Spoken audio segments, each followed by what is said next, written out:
Hello guys, നമുക്കൊന്ന് അമ്പലത്തിൽ പോയിട്ട് വന്നാലോ? നമ്മുടെ അടുത്ത് തന്നെ ഒരു അമ്പലമുണ്ട്. ആ അമ്പലത്തിൽ തടി വഴിപാടുണ്ട്.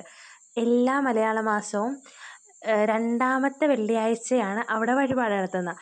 ഈ വഴിപാടിൻ്റെ കൂടുതൽ ഐതിഹ്യമൊന്നും എനിക്കറിയത്തില്ല. അപ്പോഴത്തേക്കും നമ്മുടെ ഒരു ചുട്ടെടുത്തിട്ടുള്ളതാണ് ഈ തടി വഴിപാടെന്ന് പറയുന്നത്.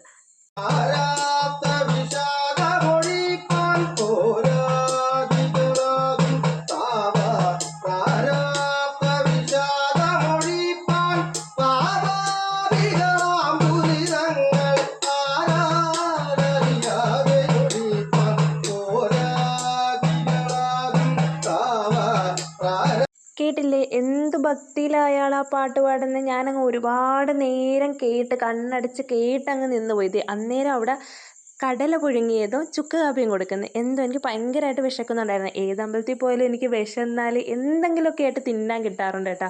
ആ കാര്യത്തിൽ എന്തോ എനിക്ക് ഭാഗ്യമുണ്ട്. അപ്പം ഇതാണ് ഞാൻ പറഞ്ഞ തടി വഴിപാട്. കൂടെ ഒരു പായസവും കൂടി ഉണ്ടായിരുന്നേ. അപ്പം നമ്മളെല്ലാം വാങ്ങി ഇനി വീട്ടിലോട്ട് പോകുക. Bye guys.